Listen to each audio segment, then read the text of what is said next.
네, 오늘 마지막 마리아 행전에는요 너무 귀한 목사님 오셨어요. 이천 선교 본부장으로 계시는 김홍주 목사님이신데 지금 내년에 이제 저희 교회가 정말 섬기고 또 너무나 대단한 그런 로잔 대회 5월에 시작하시는 거 아시죠? 그것을 지금 목사님 열심히 준비하고 계시는데요. 또 로잔 대회가 어떤 의미인지 또 이것이 또 아시아에서 열리는 것이 어떤 또 큰 영적인 의미가 있는지 우리는 무엇을 준비해야 되는지 그것들을 알려주시기 위해서 오셨습니다.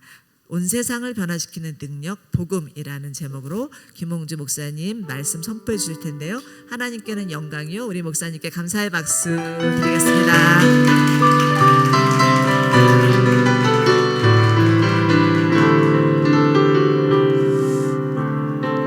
할렐루야. 수요일 성리배에 나오신 여러분 한 분 한 분에게 하나님의 크신 은혜가 함께할 줄 믿습니다. 우리 남양주 온누리교회 몇 번 왔지만 또 제가 낯설고 또 처음 뵙는 분들도 있을 수 있을 것 같아요. 근데 제가 아까 주차장에 들어오는데 권사님인지 성도님이 저를 보면서 반갑게 인사해 주시고 목사님 저 목사님 알아요 이렇게 인사해 주시는데 기분이 좋더라고요. 우리가 서로 알아봐 주는 거 참 중요한 것 같아요. 그죠? 우리 교회에서 서로가 서로를 알아봐 주는 거.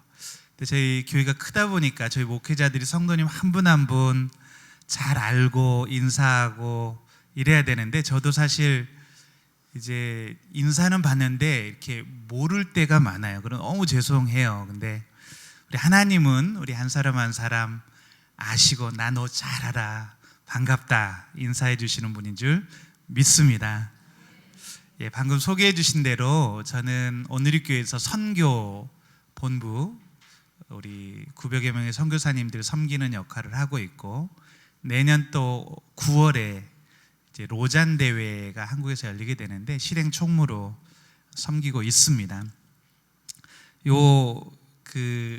로잔 대회에 대해서는 여러분들이 지금 이미 많이 듣고 계실 것 같아요. 그렇죠? 그리고 또 매일 기도문 받아보시고 같이 기도하시는 분들도 계실 거예요. 근데 이제 구체적으로 이 로잔 대회가 뭔가 우리 이재호 목사님이 이제 국제 공동 조직위원장 이제 국제본부의 마이크로와 함께 섬기고 또 한국에서는 유기성 목사님이 한국 준비위원장으로 섬기시면서 또 한국계의 주요 교회 많은 목사님들이 함께 섬기시고 계십니다.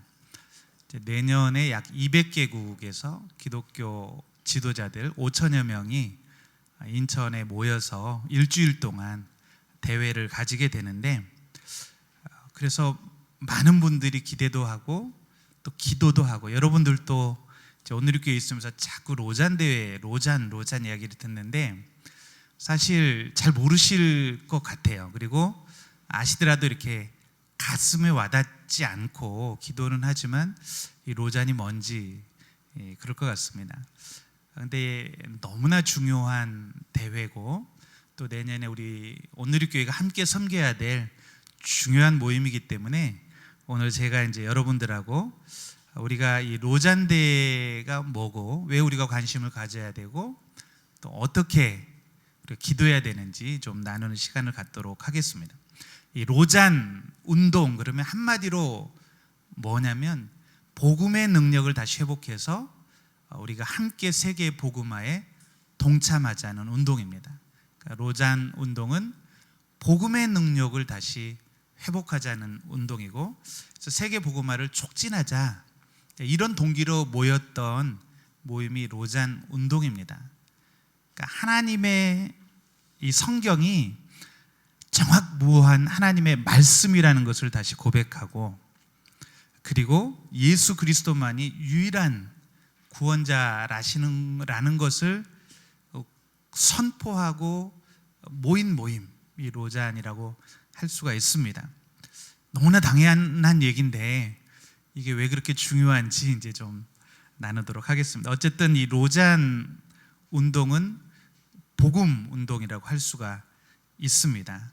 오늘 우리가 읽었던 성경 본문 로마서 1장 16절 17절 말씀 다시 한번 같이 읽어볼까요? 로마서 1장 16, 17절 말씀 시작. 나는 복음을 부끄러워하지 않습니다. 이 복음은 모든 믿는 사람들에게 구원을 주시는 하나님의 능력이기 때문입니다. 먼저는 유대 사람에게요, 다음으로는 그리스 사람에게입니다. 복음에는 하나님의 의가 계시되 믿음으로부터 믿음에 이르게 합니다. 기록되기를 의인은 믿음으로 살 것이다 라고 한 것과 같습니다. 아멘. 사도 바울의 고백이죠. 나는 복음을 부끄러워하지 않습니다. 왜냐하면 복음에는 모든 믿는 사람들에게 구원을 주시는 하나님의 능력이 복음이기 때문입니다. 그리고 복음에는 하나님의 의가 계시되 믿음으로부터 믿음에 이르게 합니다.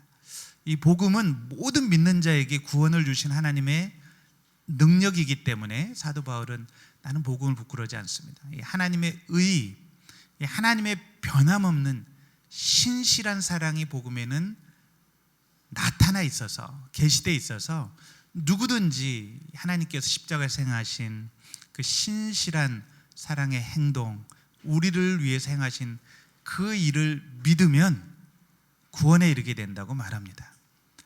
그러니까 이 복음은 너무나 소중한 것이죠.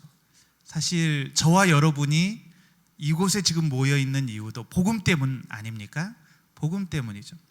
여러분 인생에 아마 이 복음이 어느 순간 놀라운 일을 행하셨을 것입니다. 그리고 우리는 이 복음이야말로 모든 사람들, 여기서 모든이라고 그랬습니다. 그죠? 특정한 사람들이 아니라 특정한 나라, 특정한 민족, 특정한 신분의 사람들이 아니라 누구든지 주의 이름을 부르는 자는 다 구원을 받으리라 그랬는데 모든 사람들에게 구원을 주시는 능력이 된다. 그러니까 모든 사람의 인생의 해답이 복음입니다. 여러분의 삶의 해답이 바로 이 복음이었고 저도 마찬가지예요. 제가 지금 이 자리에 서서 이제 목사로서 설교를 하고 있는 이유도 또 제가 열심히 여러분들도 그랬지만 새벽부터 우리가 이렇게 열심히 열정적으로 살아가고 있는 이유도 복음 때문이죠. 제 얘기를 좀 하겠습니다. 이 복음이 어떻게 제 삶 가운데 찾아왔는지. 저는 어렸을 때부터 교회는 다녔어요. 그렇지만 복음을 제대로 알지는 못했죠. 복음을 제대로 깨달아서 교회를 다녔다기보다 그냥 좋았어요. 왜냐하면 저는 어렸을 때부터 교회 다녔는데 교회, 학교, 집, 이제 교회 가면 친구 있고 예배 드리고 성찬들 되면 연극하고 수련회 가고 형들, 누나들, 친구들 또 거기서 짝사랑도 하고 좋았어요. 교회는 저한테는 너무나 좋은 곳이었어요. 그렇지만 제가 말씀을 정확히 알고 복음을 알았던 것 같지는 않아요. 근데 제가 이제 복음을 통해서 예수님을 정확히 만나게 된 게 대학교 1학년 때인데요. 근데 그 이전과 이후의 제 삶이 너무나 달라졌어요. 저는 고등학교 1학년 때 아버님이 갑자기 사고로 돌아가셨어요. 그러니까 제 인생의 가장 큰 충격이라고 할 수도 있고 어떻게 보면 제 인생을 송두리째 바꿔놓은 사건이었습니다. 이렇게 아버님이 제가 이제 막내라 저를 굉장히 사랑해 주셨거든요. 굉장히 친밀한 나한테는 참 큰 역할을 했던 분인데 갑자기 사고로 돌아가시고 나니까 처음엔 믿기지도 않고 여러분 그런 경험 인생에 사시잖아요. 나하고 가장 가까이 있던 가족, 나하고 가장 친밀했던 사람이 사고로 떠나게 되면 믿기지가 않아요. 일단은 저도 그랬어요. 아버님이 돌아가셨다는 게 뭔지도 모르고 다시 오실 것 같았어요. 늘 아버님이 이렇게 문을 활짝 열면서 제가 이제 막내인데 아버님이 저를 막둥아 이렇게 막둥아 이러고 부르셨어요. 문을 딱 열고 막둥아 하고 들어오실 것 같은 거예요. 그러니까 정말로 고등학교 1학년이나 돼가지고 기다렸어요. 이렇게 문을 보면서 아버님이 그냥 문을 탁 열고 막둥아 이러실 거야. 분명히 저 문을 열고 들어올 거야. 근데 죽음이라는 게 정말로 끝이더라고요. 하루 이틀 기다려도 들어오시지 않더라고요. 아, 죽으면 진짜로 끝이구나, 떠나는 거구나. 그러니까 이제 그때부터 죽음에 대해서 많이 생각하게 됐어요. 예전에는 뭐 많은 분들 뭐 이렇게 장례식 이렇게 하게 되면 남의 죽음이니까. 근데 내 삶에서 이 죽음, 뭐 외적으로는 저희 가족의 이제 가장이 돌아가셨으니까 가정이 엉망이 되는 건 뭐 당연하죠. 울타리가 갑자기 없어지고 경제적으로든 정신적으로든 뭐 어머니는 매일 울기만 하시고, 그러니까 이런 상황에서 이제 굉장히 사춘기를 힘들게 보냈던 것 같아요. 특별히 죽으면 다 끝이구나, 이 부분이 힘들더라고요. 아, 인생이라는 게 죽으면 끝이네. 이게 나이가 들어서도 죽고 젊어서도 죽고, 공부를 열심히 해서 성공을 해도 죽고, 뭐 부자가 돼도 죽고, 그러니까 다 죽는 거예요. 보니까 그렇게 되니까 내가 무엇을 위해 살아야 되지? 내가 왜 열심히 공부를 해야 되지? 그러니까 삶의 의욕이 사라지고, 도대체 왜 살아야 되지? 왜 죽지? 죽으면 어떻게 되지? 막 이런 부분들이 이제 막 생각이 되는데, 뭐 그 당시에는 그거 알 수도 없고 또 누가 가르쳐 주겠어요? 그러니까 어디서 해답을 찾겠어요? 그러니까 뭐 책도 읽어보고 뭐 이런저런 몸부림을 해보는데 답이 없죠. 근데 점점 인생에 의욕이 없어지고 어두워지고, 사람 만나는 것도 싫고, 또 점점 자신감도 없어지고. 그러니까 제가 아버님 돌아가시고 이제 재수했거든요. 결국 재수하고 대학 들어가고 한 4년 5년 이 기간을 생각하면 그냥 제 인생이 갑자기 깜깜해진 거예요. 그러니까 어렸을 때 생각하면 너무 행복했어요. 근데 아버님 돌아가시고 그 한 5년 생각하면 그냥 어둠이었어요. 근데 보면 약간 우울증이었을 것 같아요. 지금은 뭐 이렇게 진단도 받고 그러지만 사람 만나는 것도 싫고 그냥 혼자 있고 싶고, 그리고 뭐 열심히 살기도 싫고. 제법 대학은 좋은 데 들어갔어요.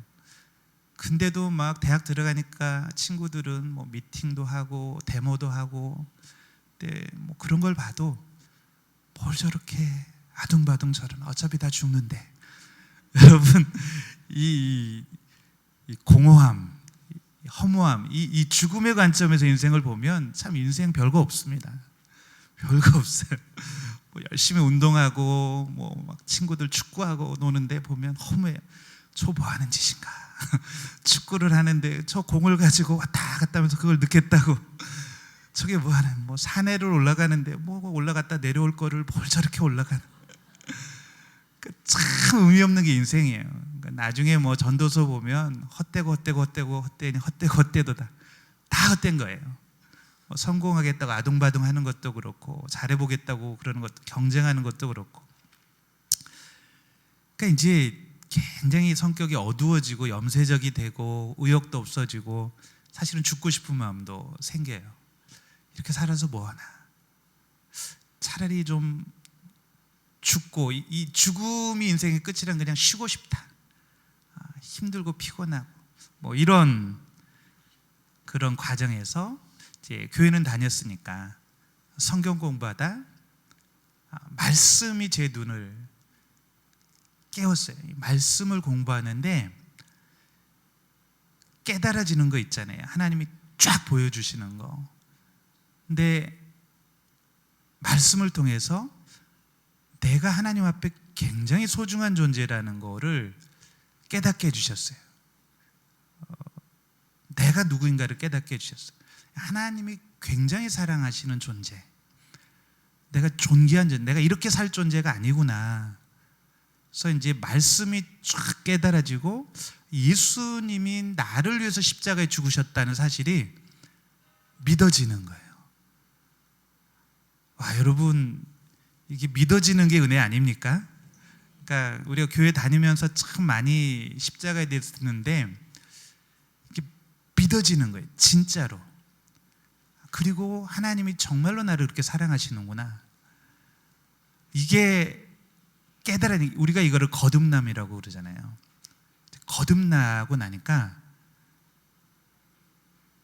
이 거듭난다는 것은 우리가 감정적으로, 지적으로, 의지적으로 전인격적으로 변화가 일어나는 건데 우선 감정적으로 좋은 거예요. 감정적으로. 여러분 이 회심을 극적으로 체험하고 나면 내 안에 그렇게 어두웠던 마음에 갑자기 그 우울감이 사라지는 거예요. 인생이 우울하고 힘들고 이게 사라지고 내 마음에 기쁨이 임하고 감사가 임하고 세상이 진짜로 달라 보여요. 그전엔 사람들을 보면 좀 슬펐어요. 불쌍하고. 제가 이제 경동시장에 그 누님 댁에서 제수를 했는데 시장에서 이렇게 장사하시는 분들 보면 좀 서글펐어요. 또 할머니들 이렇게 또 이렇게 몇 개 펼쳐놓고 일하기도 하시고 인생이 이렇게 피곤하고 힘들고 고달프고 막 사람들을 보면 다들 얼굴들이 슬퍼 보이고 불쌍하고 뭘 저렇게 열심히 사는 사람들은 또 열심히 사는 사람들대로 제가 그랬잖아요. 뭐 하려고 저렇게 열심히 사나 죽는 데다. 근데 이제 예수님 만나고 나니까 한 사람 한 사람이 너무나 사랑스럽고 귀해 보이고 환해 보이고 너무 사랑스러운 거예요. 와, 이거는 어떻게 설명을 할 수가 없어요. 수련회를 한번 갔는데 그때도 한번 성령 체험을 깊이 했던 것 같아요. 이게 아침에 일어나서 기도하는데 하나님이 깊이 내 안에 임재하셨는데 그렇게 눈물이 나더라고요. 혼자 기도하다가 눈물이 줄줄줄 흘러가지고 그만 흘렸으면 좋겠다. 그래서 이제 밖으로 나왔어요. 근데 아침에 이제 막 씻고 사람들 다니는데 너무나 다 사랑스러운 거예요. 다 안아주고 싶은 거예요. 그래서 정말 막 안아주고 싶은데 그러면 안 되잖아요. 갑자기 와서 막 안아주고 그것도 남자든 여자든 다 너무나 사랑스러워 보여서 나 이게 좀 진정을 시켜야겠다. 실수하겠다. 그래서 이제 숲속으로 들어갔어요. 산속으로 들어갔어요. 산속으로 들어갔는데 여러분 그런 경험해 보셨나요? 나무들이 정말로 두 팔을 쫙 뻗고 하나님을 찬양하고 있는 거예요. 새들이 하나님을 찬양하고 있고 이 숲속의 이 풀들도 다 하나님을 노래하고 있더라고요. 그러니까 세상이 이렇게 달라 보이는 거예요. 너무나 내 안에 감사와 기쁨이 충만하고 그러니까 이제는 예전으로 돌아가기 싫은 거예요. 그러니까 내가 알겠어요. 내 안에 뭔가 지금 엄청난 변화가 일어났다. 그러니까 내 안에 뭔가 변화가 일어났다. 하나님이 지금 내 안에 뭔가 일하셨는데 구체적으로는 모르겠어요. 구체적으로는 모르겠지만 내가 예전으로 돌아가긴 싫다. 그러니까 이제 그때 학교에서 돌아오면 제가 그 수유리 번동에 살았거든요. 집 뒤에 빡빡산이라고 있었어요. 조그만한 뒷산이 있는데 빡빡산이 있었는데 혼자 거기 가서 산기도를 했어요. 1시간, 2시간 이제 기도를 매일 하고 내려왔는데 너무너무 좋은 거예요. 그래서 기도할 때마다 이 하나님의 임재가 느껴지니까. 근데 그때 그런 기도를 했어요. 하나님, 내가 복음을 더 알고 싶습니다. 내가 예수님의 십자가와 사도 바울이 고백했던 것처럼 부활의 능력을 내가 좀 더 깊이 알고 싶습니다. 내가 이 복음을 더 깊이 경험하고 알 수 있다면 하나님 제 삶을 하나님께 드리겠습니다. 그때 제가 뭐 이렇게 생각할 수 있는 최고의 헌신이 뭐였냐면 선교사 되는 거. 그러니까 하나님 제가 선교사 될게요. 제가 선교할게요. 아직 신앙이 어리니까 하나님 앞에 거래하듯이 대신 하나님 저 복음 좀 더 깊이 알게 해주세요. 제가 십자가와 부활의 능력을 더 깊이 경험하게 해주시면 제가 주님께 내 삶을 드리겠습니다. 이렇게 헌신해서 제가 선교사가 됐습니다. 사실 이 복음을 경험하고 나니까 뭐 내 인생에 더 이상 아까운 게 없더라고요. 정말 이 복음을 위해서라면 예수님께 내 인생을 드리는 게 뭐 너무나 당연했죠. 그래서 이제 그 이후로 벌써 한 35년 됐나요?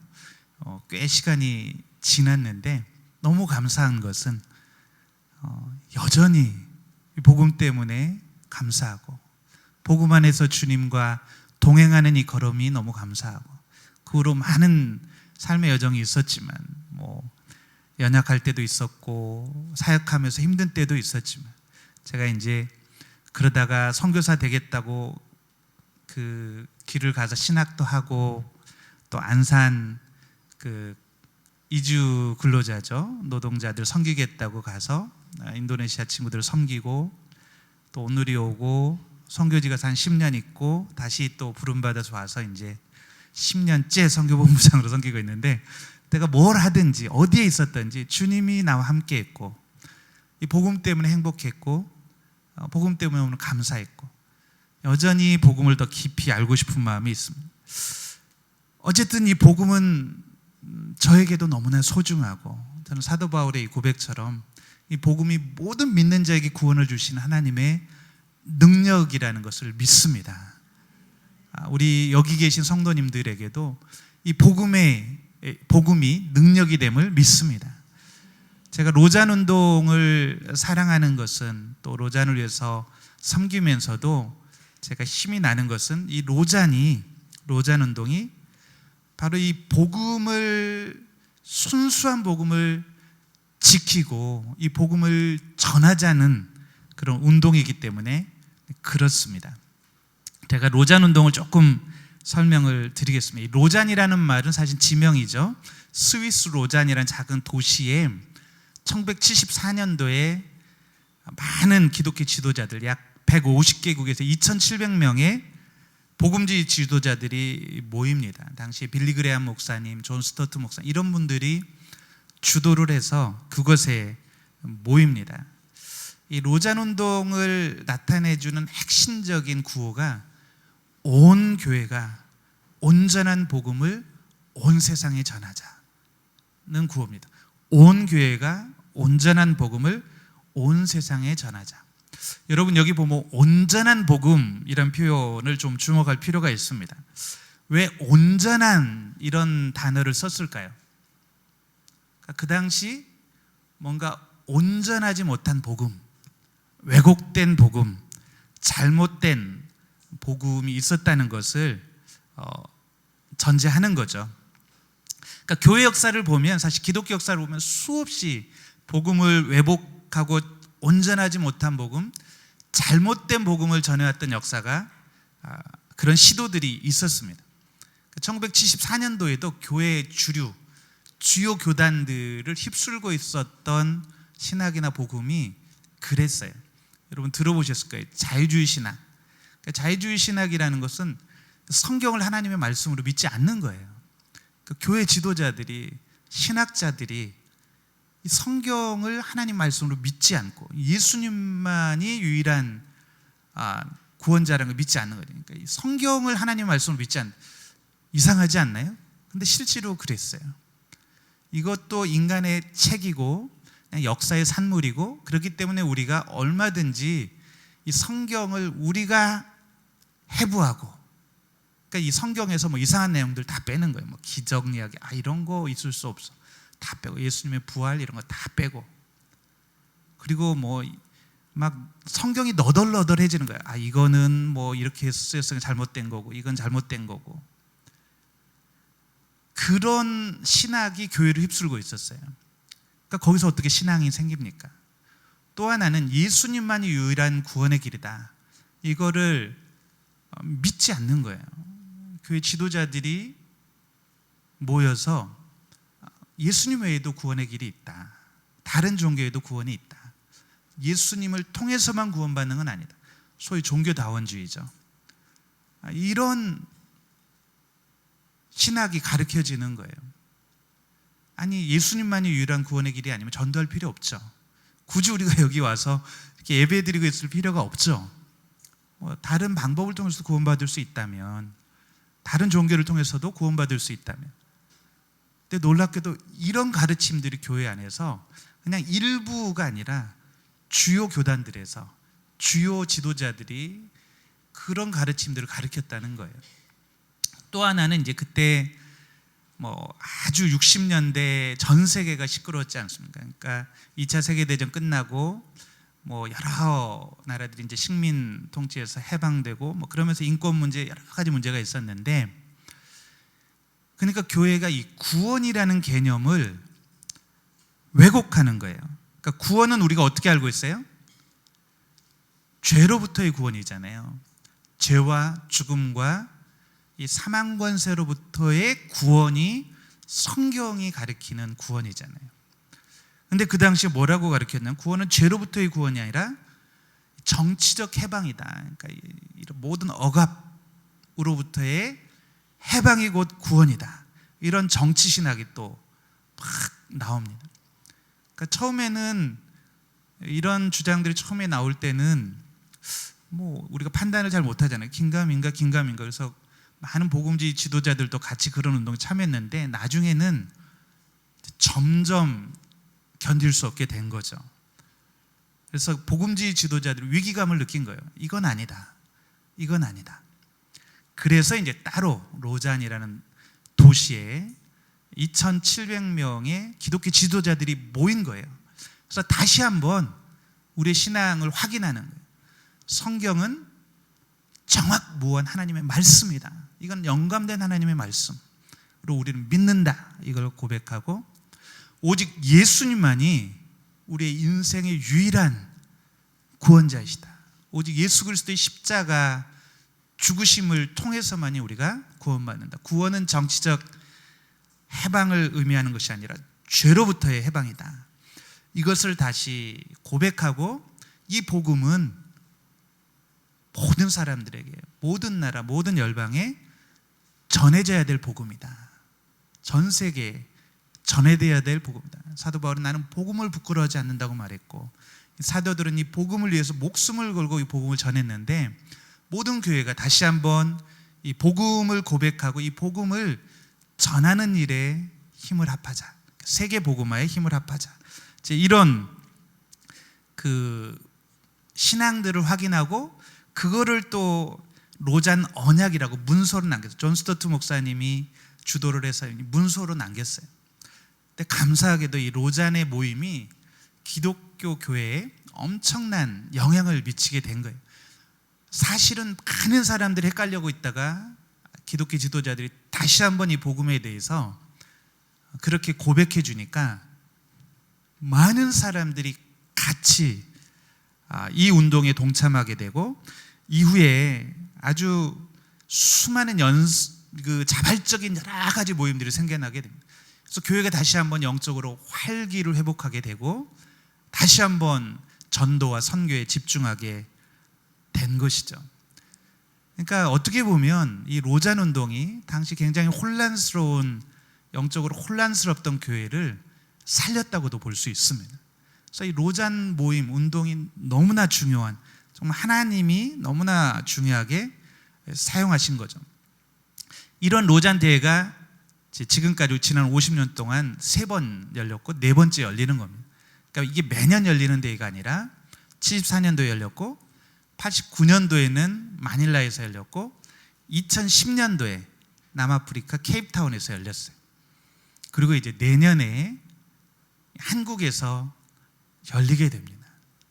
그러니까 많은 사람들이 이 로잔 대회에 다시 기대를 하는 거예요. 다시 하나님이 함께 하셔서 다시 한번 복음의 능력을 회복시켜 주시고 다시 한번 전 세계가 영적으로 활력을 회복하고 우리 안에 들어와 있는 잘못된 복음들을 분별하고 다시 복음의 핵심을 붙잡고 온 세상을 변화시키는 그런 일들이 일어나기를 바라는 거죠.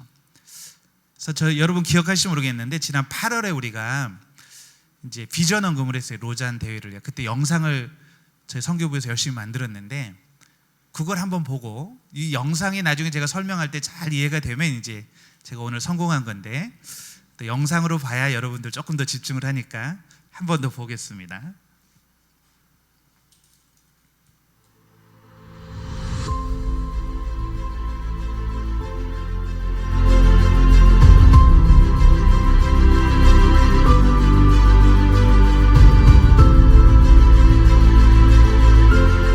그게 몇 150개 나라에서 2,700명이 모였잖아 결국은요.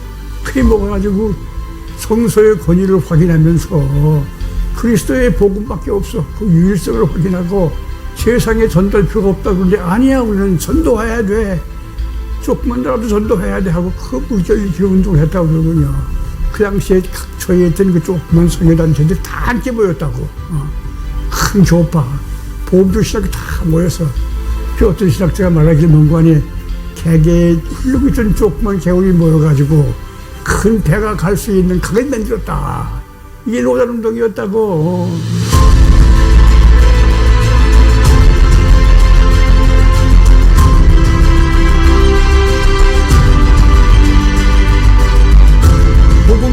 복음을 전하는 것과 사회적 관심을 갖는 게 다 하나다. 예. 그러면서 복음주의자들이 이 두 가지 일을 다 해야 되는구나. 그래서 복음주의 교회가 확산되어지는 그런 결정적인 계기를 마련했거든요. 그리고 그것이 세계교회에 영향을 주고 있고 지금까지 그래서 그 운동이 계속해서 유지되고 있습니다.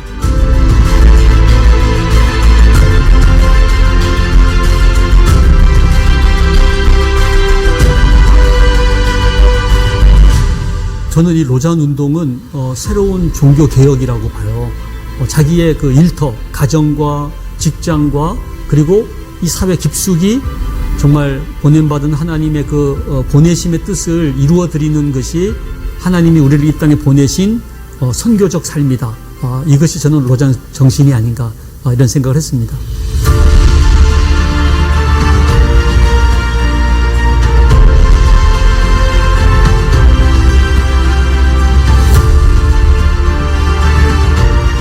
(2024년 9월에) 한국에서 4차 로잔 대회가 열리게 됩니다.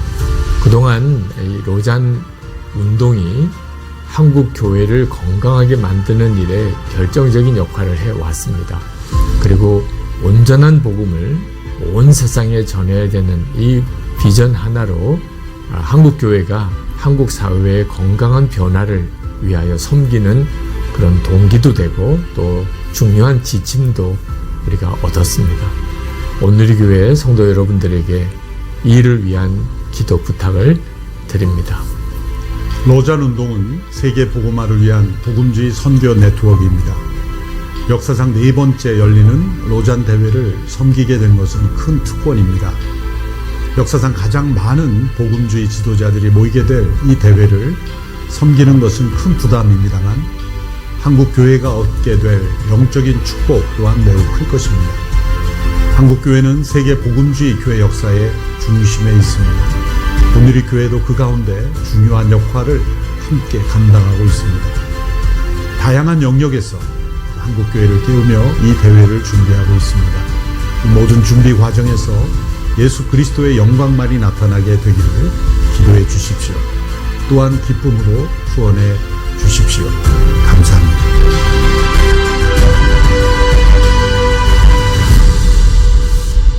네, 사실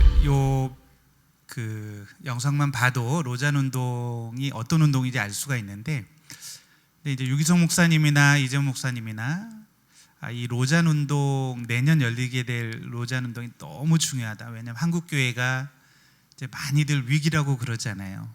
또 침체되고 있다 이런 얘기를 하는데, 이게 한국 교회가 영적으로 회복하는 새로운 계기가 돼야 된다. 그런 절실한 마음으로 기도하면서 준비를 하고 있습니다. 그래서 제가 구체적으로 이 로잔 운동이 뭔지 3가지로 좀 설명을 드리고 여러분들 기도를 요청하고자 합니다. 첫 번째, 아까 나왔듯이 로잔 운동은 결국은 복음의 온전성을 회복하자는 운동입니다. 복음의 온전성. 여러분, 아까 제가 말씀드린 것처럼 이 교회 역사에 보면 교회 안에는 잘못된 복음, 온전치 못한 복음이 있었고 그것들과 싸운 역사가 바로 교회 역사라고 할 수가 있습니다. 여러분, 이런 일은 초대교회 때부터 있었어요. 결국 신약성경이 왜 쓰여졌느냐? 신약성경이 처음부터 예수님이 써라 그래서 쓴 게 아니잖아요. 그러니까 이 복음을 가지고 열정적으로 복음을 전하다가 교회 안에 자꾸 잘못된 복음, 이상한 복음들이 들어오니까 복음이라는 게 뭐고 예수님이 누구신지를 설명하고, 그리고 잘못된 복음과 싸우면서 복음의 내용이 뭔지 진짜 복음을 설명하기 위해서 쓰여진 것이 결국 신약성경입니다. 이 사도 바울이 갈라디아서 로마서에서 싸웠던 잘못된 복음은 무엇이었죠? 율법의 행위로 구원받을 수 있다는 그런 복음이었죠. 이 갈라디아 교회에, 로마 교회에 그런 복음들이 들어오는 거예요. 예수님 믿는 것만으로는 안 된다. 예수님 메시아로 믿는 것도 중요하지만 유대인들이 하는 것처럼 율법의 행위들, 할례 받고 불결한 음식, 정결한 음식을 먹고 안식일을 지키고 유대인들은 절기를 지키고 이런 행위들, 율법의 행위를 지켜야만 구원받을 수 있다. 근데 사도 바울은 이것에 대해서 아니다 라고 말해요. 그러니까 어떻게 잘못 생각하면 예수님 어차피 믿는 거니까 그래도 상관없지 않나? 예수님 믿고 플러스 율법의 행위니까. 그러니까 그렇게 생각하는 사람들이 많았어요. 근데 사도 바울은 아주 강력하게 아니다라고 말하고 오직 믿음, 오직 은혜로만 구원받는 복음을 설명합니다. 이 싸움이 쉬운 싸움이 아니었죠. 처절한 싸움이었습니다. 근데 사도 바울은 타협하지 않아요. 그리고 복음이 오직 은혜로, 오직 믿음으로만 구원받는 복음이라는 지켜냈기 때문에 결국 이 복음이 전 세계로 확산될 수가 있었습니다. 갈라디아서 1장 7절 8절 말씀 같이 한번 읽어보겠습니다. 시작. 사실 다른 복음은 없습니다. 다만 어떤 사람들이 여러분을 혼란에 빠뜨려 그리스도의 복음을 변질시키려고 하는 것입니다. 그러나 우리든 하늘에서 온 천사든 우리가 여러분에게 전한 복음 이의 것을 전한다면 그는 저주를 받아 마땅합니다. 아멘. 이 부분 사도 바울이 얼마나 강력하게 이 부분에서 말해요. 우리든 하늘에서 온 천사든 우리가 여러분에게 전한 복음 이의 것을 전한다면 그는 저주를 받아 마땅합니다. 그만큼 중요한 거예요. 이 복음의 순수성, 오직 은혜. 아까 우리가 은혜 찬양도 불렀지만 오직 믿음의 복음을 지키는 게, 바울은 이것 때문에 굉장히 많은 고초를 겪었죠. 사실 사도행전에 보면 바울이 결국 예루살렘에 갔다 붙잡히고 로마로 압송되고 하는 것도 이것 때문에 그랬어요. 그런데도 타협하지 않고 이 복음을 지켜냅니다. 덕분에 오늘날 우리가 이 복음의 축복을 누리고 있는 것이죠. 1517년에 종교개혁을 일으킨 마틴 루터도 마찬가지였습니다.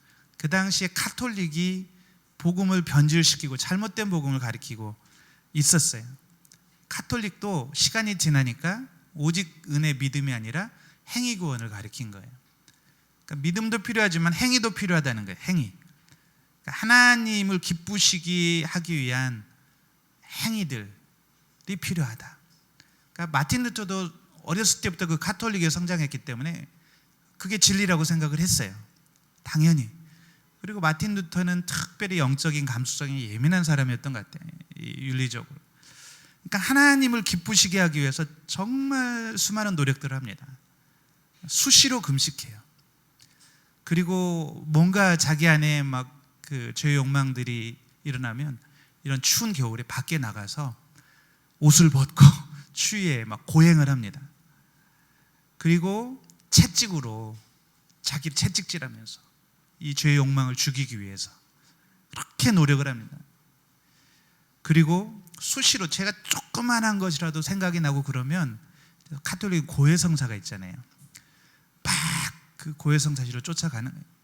그래서 막 내가 이런 나쁜 생각을 했습니다.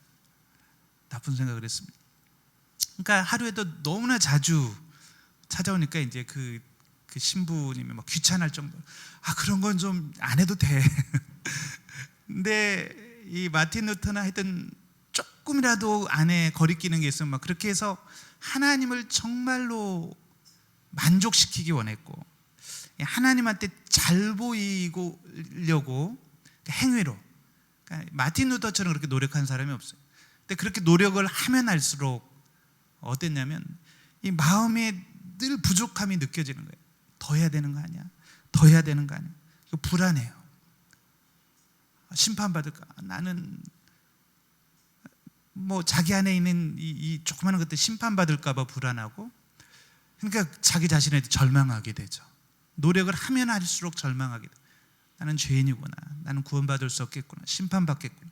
그러니까 하나님 무섭고 두렵고, 그러니까 이런 쪽으로 가는 거예요. 그러다가 이제 마틴 루터가 공부 잘하는 교수였거든요. 신부기도 하면서 교수였어요.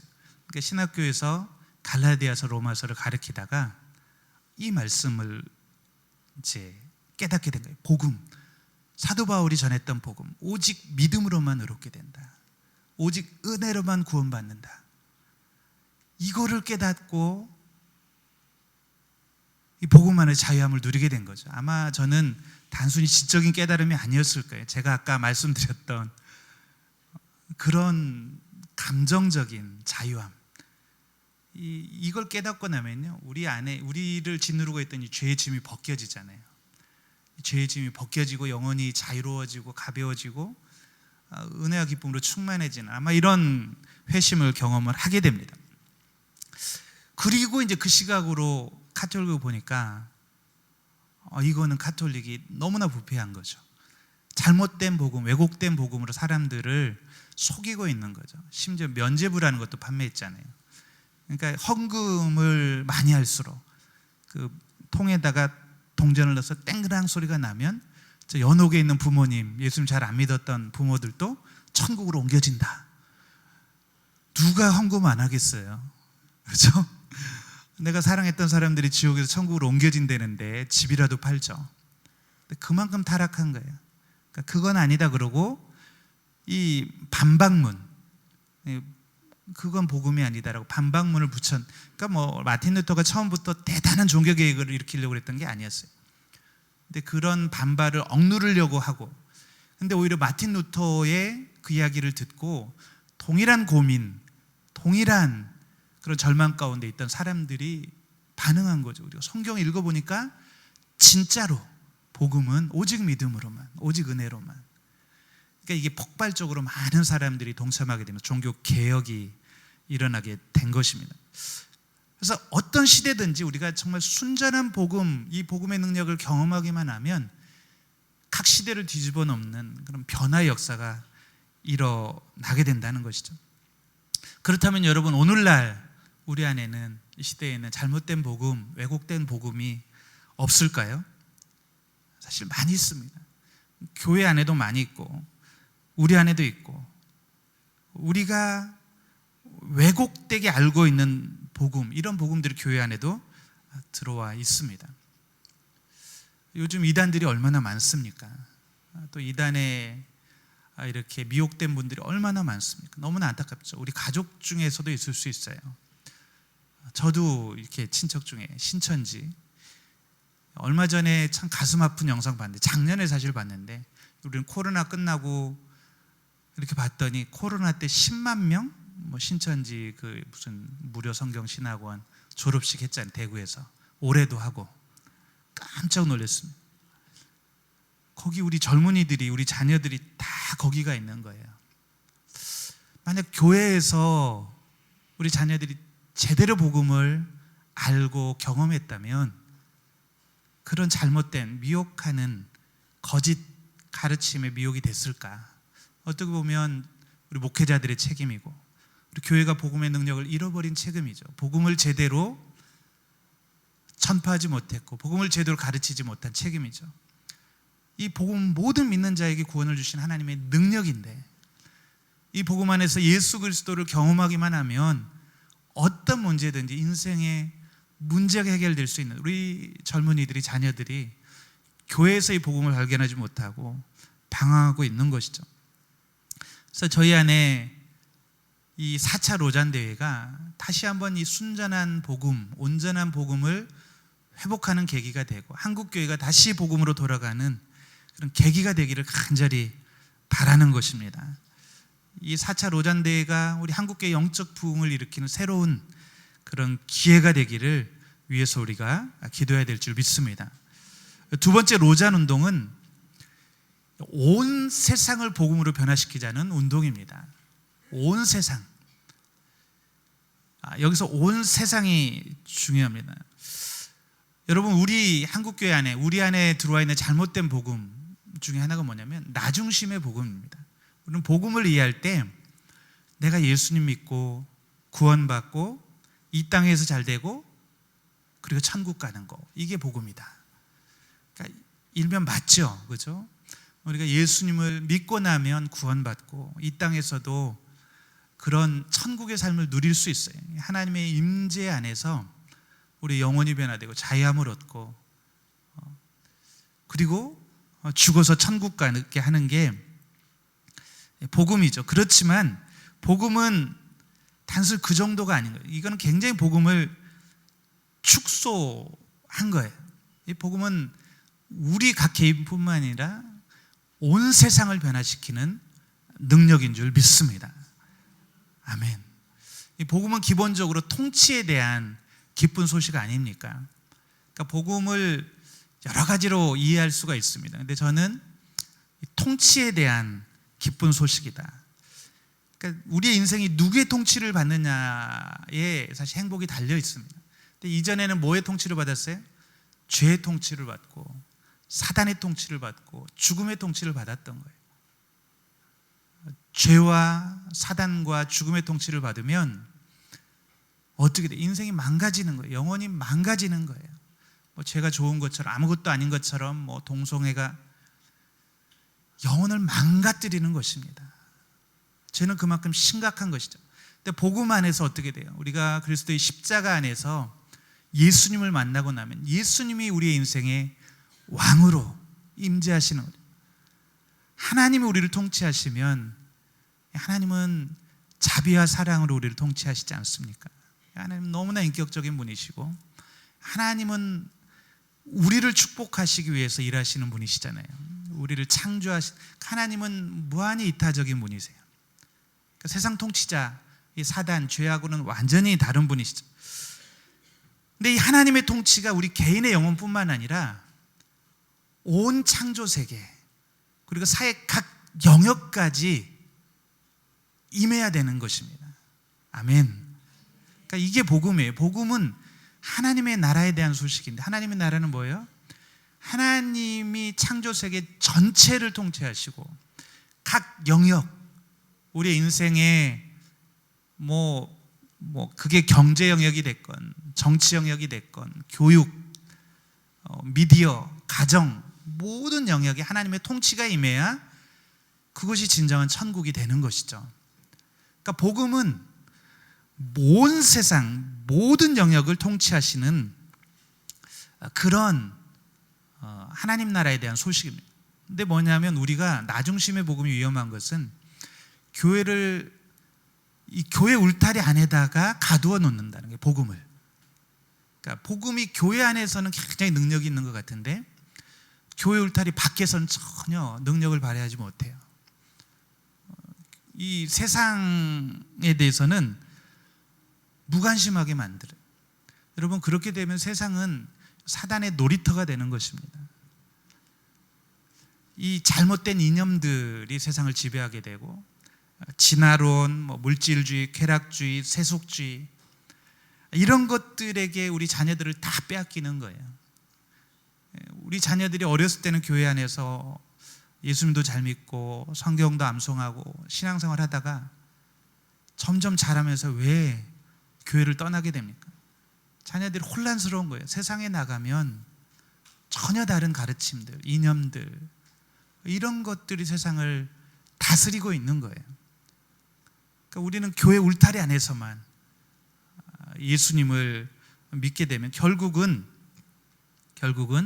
우리의 자녀들은 이 세상에서 죄의 구정물을 마시면서 방황하고 망가지고 그런 것이죠.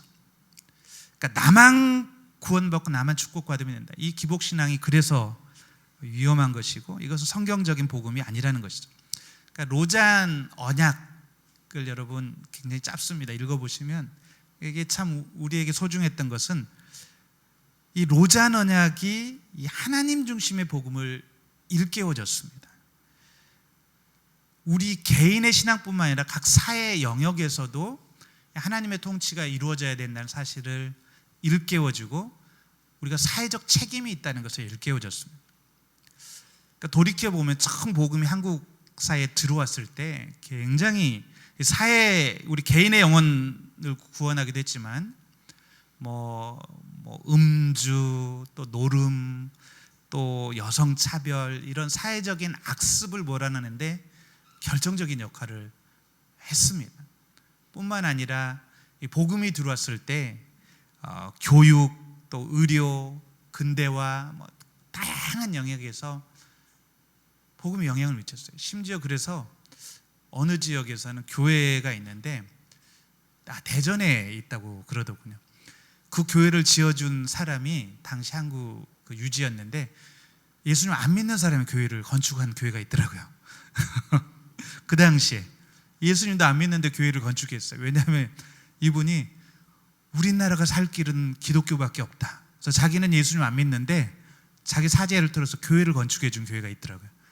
대전에 한번 가보려고 그러는데 그만큼 그 당시 기독교는 이 세상에서도 사회에서도 소망이 되었던 것이죠.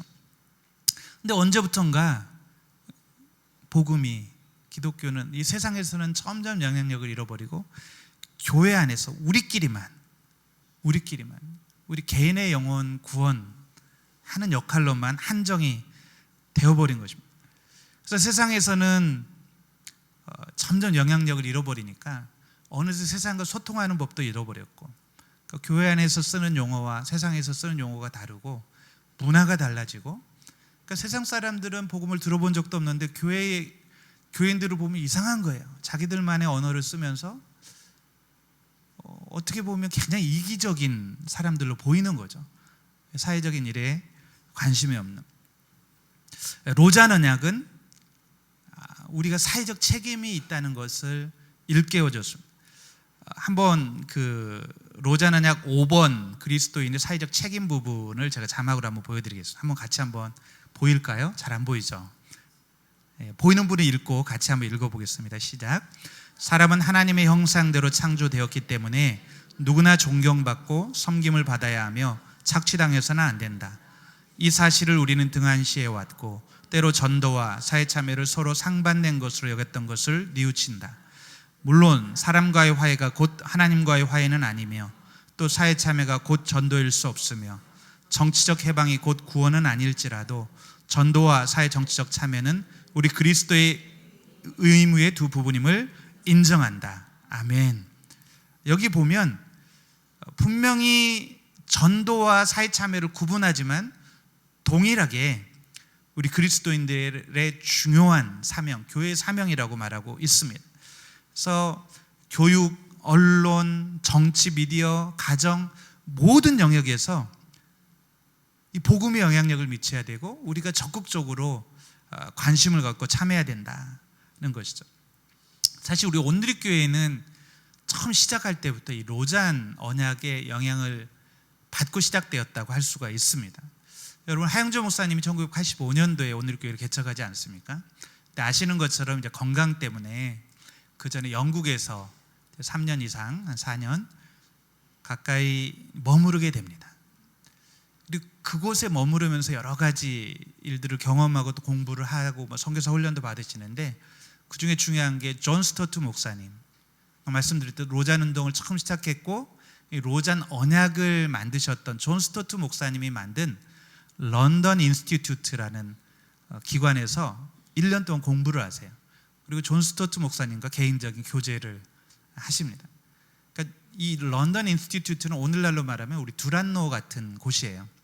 그러니까 존 스토트 목사님이 올 소울스 처치라는 교회 담임 목사님으로 담임 목회를 하면서 또 따로 여기를 만들어서 여기서 했던 일이 뭐냐면 그 당시 사회적인 이슈들, 여러 가지 사회적인 이슈들이 있지 않겠습니까? 심지어는 환경, 핵 문제, 이런 문제에 이르기까지 여러 가지 이슈들에 대해서 우리가 기독교적인 관점에서 어떻게 답변을 하고 또 우리가 행동해야 될지를 연구하고 가르치고 논의하는 그런 곳이었어요. 그리고 이게 나중에 책으로도 나옵니다. 그러니까 한조 목사님이 그곳에서 1년 동안 존 스토트 목사님하고 교제하고 하면서 이제 그 책에 나옵니다. 하영조 목사님 보니 시야가 굉장히 넓어졌다. 복음을 이해하는 시야가 넓어졌다고 말씀하고 있어요. 그렇기 때문에 이제 온누리교회를 시작하면서도 하 목사님은 단지 우리 온누리교회 안에서 교회 안에서만 교회가 성장하고 당시 대부분 관점이 그랬죠. 열심히 전도해서 교회 성장시키는 거, 열심히 예배하고. 온누리교회는 처음부터 교회 밖에 관심을 가졌어요. 각 영역에 복음이 영향력을 미치는 데 관심을 가져. 그래서 온누리교회에서 시작된 게 뭐 창조과학회나 온누리교회 성도님들이 여러 가지 많은 일들을 했죠. 아버지 학교 두란노를 통해서 또 더 멋진 세상이 온누리교회 시작이 되고 복지재단을 하고 CGN TV를 하고 또 경제인들 모여서 CEO 포럼을 만들고, 그러니까 온누리교회가 그렇게 다양한 사역을 펼칠 수 있었던 것은 신학적인 기반이 있었기 때문에. 그러니까 로잔 언약이라는 이 복음은 총체적이다. 단지 영혼 구원뿐만이 아니라 하나님의 창조 세계 전체 또 각 사회 영역에도 하나님의 통치를 이루어야 된다. 이게 복음이다. 이런 이해가 있었기 때문에 온누리교회가 이렇게 교회 밖의 여러 가지 이슈들에 대해서도 기독교적인 세상과는 다른 관점을 이렇게 제시하고, 또 요즘도 우리 이재훈 목사님 이제 한국 로잔 의장이고 4차 로잔 이렇게 섬기시고, 뿐만 아니라 우리가 뭐 생명 존중에서 낙태 반대나 동성애 반대나 이런 것을 할 수 있는 것도 이재훈 목사님 직접 그렇게 말씀하신, 이 로잔을 이재훈 목사님이 로잔 언약을 알고 이런 신학적인 베이스가 있기 때문에 할 수 있는 거예요. 그냥 막 충동적으로 하는 것이 아니라 신학적인 기초가 탄탄히 있기 때문에 우리는 세상과는 다르게 세상에 휩쓸려 가지 않고 세상의 논리가 아니라 성경적인 관점으로 이런 대안들을 제시할 수 있는 거예요. 근데 여러분, 이게 너무너무 중요합니다. 사실 우리 젊은이들은 이런 이슈들과 만날 수밖에 없어요. 그리고 관심이 많습니다. 우리 자녀들은 사회 나가면 동성애 이슈들, 뭐 여러 가지 환경 이슈들, 이런 게 굉장히 활발하게 논의가 되는데 교회에서는 아무도 여기에 대해서 얘기해 주는 사람이 없어요. 그러면 혼란스러운 거예요.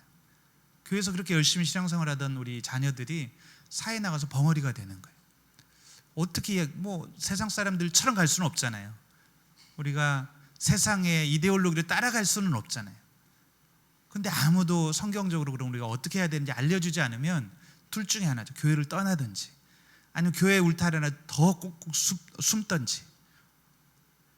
근데 얼마든지 성경은 하나님이 창조하신 이 창조 세계, 그리고 하나님이 왕이시기 때문에 각 영역에 대해서 우리가 어떻게 해야 되는지 답이 있고, 로잔 운동은 문서를 통해서 수없이 많은 자발적인 모임들이 이루어져 왔습니다. 그리고 굉장히 많은 문서들이 만들어졌고 그런 이슈들이 하나하나에 대해서 이미 다 신학적인 답들을 내놓았습니다. 그래서 이거를 저희가 이제 한국말로 계속 번역해서 내고 있는데, 이게 복음화 측면에서 너무 중요한 거예요. 우리 자녀들을 위해서도. 그런 자녀들이 세상에 나가서 당당한 거예요. 자기 의견을, 성경적인 의견을 말할 수 있는 거예요. 그러니까 로잔 운동은 이렇게 이 복음이 온 세상 모든 영역에 전해져야 된다는 것을 일깨워 주었습니다. 세 번째, 로잔 운동은 세계 복음화에 초점을 맞춘 그 세계 복음화의 교회들을 초청하는 운동입니다. 우리 자막으로 보이는 또 로잔 언약 6번을 같이 한번 읽어보겠습니다. 시작. 세계 복음화는 온 교회가 온전한 복음을 온 세상에 전파할 것을 요구한다. 교회는 하나님의 우주적인 목적의 바로 중심에 서 있으며 복음을 전파할 목적으로 하나님이 지정하신 수단이다. 아멘. 저는 여기를 좋아하는데, 교회는 하나님의 우주적인 목적의 바로 중심에 서 있으며 복음을 전파할 목적을 하나님이 지정하신 수단이다. 그러니까 교회가 참 중요한 역할을 해야 됩니다. 하영조 목사님이 교회가 세상의 희망이다, 유일한 희망이다라고 말하는 것도 이런 그 신학적인 기초가 있는 거죠. 하나님은 교회를 통해 세상을 변화시키기 원하시고 교회를 통해서 세계 복음화를 이루기 원하십니다. 그러니까 우리가 선교 그러면 선교 단체들, 선교사들에게 이렇게 맡겨놓고 나와는 상관없는 그분들이 하는 일을 나는 돕는 거다 이렇게 생각을 하는데, 그렇지 않습니다. 교회야말로 1차적으로 세계 복음화, 선교의 책임이 있는 곳입니다. 여기 보면 복음을 전파할 목적으로 하나님이 지정하신 수단이 바로 교회라고 말하고 있습니다. 그러니까 온누리교회 보면 어떤 분들은 정말 온누리교회는 선교에 목숨을 건 교회잖아요. 그러니까 좀 과하다, 너무 요란하다, 뭐 저렇게까지 하나, 그렇게 말하는 분들인데 저는 아니요, 그렇지 않습니다. 하나님이 온 세상에 복음을 전하기 위해서 교회를 세우셨다면 교회는 당연히 선교의 목숨을 걸어야죠. 이게 존재 이유고 목적인데 왜 오늘교회가 이번 여름 코로나 끝나자마자 8,700명의 성도님들이 그냥 해외로 국내로 다 여러분도 다 아우리 다녀오셨잖아요. 저도 올해 라오스로 또 진도로 사실 너무 신나지 않습니까? 아우리치 온 성도들이 이렇게 아우리치를 떠나고 수시로 떠나고 또 우리 선교사님들 우리 900여 명의 선교사님들이 지금도 77개국에서 저렇게 복음을 전하고 새벽마다 나오잖아요. 오늘 새벽에 전 선교사님 한 분 한 분 아니까 모리타니아에 계신 선교사님 얼마나 정말 복음을 위해서 애쓰고 수고하는지 알거든. 그 사막에서 복음 전하다가 암이 걸리고 사모님도 아프시고 그러니까 막 저는 사실 아까 그거 보는데 눈물이 나려고 그러더라고요. 간단히 자기는 뭐 건강 병도 없고 이 정도 말했지만 사실은 암이었어요. 그런데도 포기하지 않고 그곳에서 그냥 가족끼리 예배드리면서 그 거친 환경에서 아마 제일 거친 환경 중에 하나가 그곳인데 왜 그렇게까지 해야 되는가? 교회는 우리는 은혜를 받은 자로 하나님이 복음을 온 세상에 전파하기 위해서 세우셨고 하나님이 지정하신 수단이기 때문에 그렇습니다. 저는 내년 4차 로잔 대회를 통해서 다시 한번 이 선교 영성이 한국교회 그리고 전 세계 교회에 불일 듯 일어났으면 좋겠습니다. 한국교회 선교가 점점 이렇게 잦아들고 특히 서구교회는 요즘 어렵잖아요. 그러니까 이제 선교 멀리 가서 하는 선교는 하지 말고 이웃전도 하자 이거로 지금 돌아섰는데 저는 아니라고 봅니다. 세계 선교 해야 됩니다. 제가 이제 로잔대에 섬기면서 올 초에 1월 달에 국제 본부가 이제 프로그램이나 컨텐츠를 다 하고 우리는 하드웨어를 섬기는 역할을 하는데 프로그램위원회가 우리 인천 온누리에 모여서 이제 회의를 했어요.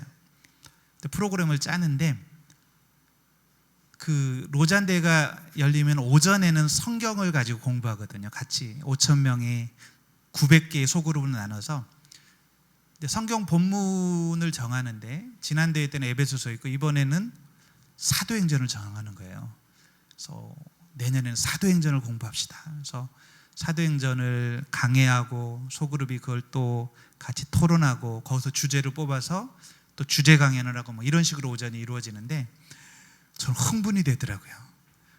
아니 우리 온누리교회에서 절대 뭐 부탁하거나 이런 적이 없는데 우리 온누리교회는 사도행전을 모델로 하는 사도행전 29장을 써가는 교회, 선교적 영성을 가진 교회잖아요. 근데 내년에 5,000명의 지도자들이 모여서 사도행전을 공부하고 묵상하고 또 같이 그걸 가지고 막 선포하고 사도행전을 공부하면 선교적 영성으로 나갈 수밖에 없잖아요. 성령님이 선교하시는 하나님이십니다. 제가 사실은 굉장히 흥분이 됐습니다. 막 그래서 더 열심히 섬겨야 되겠다. 정말 올해 정말 열심히 섬겼는데 근데 또 더 놀라운 것은 내년에 이것도 우리가 뭐 이재호 목사님 제안한 게 아니라 한국교회에서 그러면 내년 1월 달부터 1년 동안 사도행전을 본문으로 똑같은 본문을 가지고 설교합시다. 이런 운동이 일어나고 있습니다. 그리고 목사님들이 조를 짜서 설교 준비를 월요일마다 같이 하는 거예요. 그래서 이런 운동이 일어나고 있습니다. 너무너무 행복하더라고요. 이 세계복음화 다시 한번 저는 4차 로잔 대회를 통해서 사도행전의 선교용성이 살아나고 복음의 불이 지펴지고 선교가 살아나는 그런 일이 일어났으면 좋겠습니다. 이것을 위해서 여러분 기도해 주십시오. 그래서 뭐 우리가 5,000명이 모이고 뭐 이런 많은 사람들이 모이는 게 중요하지 않지 않습니까? 거기 하나님이 함께 하시지 않으면 하나님이 우리들의 마음을 만져주시지 않으면 아무리 많은 사람들이 모여서 뭐 많은 일들을 해도 그게 무슨 소용이 있습니까? 그래서 저는 기도가 중요하다고 생각하고 특별히 우리 유기성 목사님, 이재호 목사님 또 뭐 우리 최소호 목사님이나 많은 목사님들이 지금 한국교회 회복을 위해서 이 로잔을 우리가 섬기는 것도 중요하지만 이 한국교회가 다시 한번 회복되는 것을 위해서 기도하고 있습니다. 그래서 로잔을 준비하는 가운데 우리가 연합해서 기도하고 7월 14일 날 우리가 같이 기도했는데 한국교회가 회복되는 일이 일어났으면 좋겠습니다. 그래서 여러분 로잔을 위해서 함께 기도해 주시고 또 우리 개인의 삶에도 이런 복음의 회복, 복음의 부흥을 경험하는 축복이 있기를 간절히 소망합니다.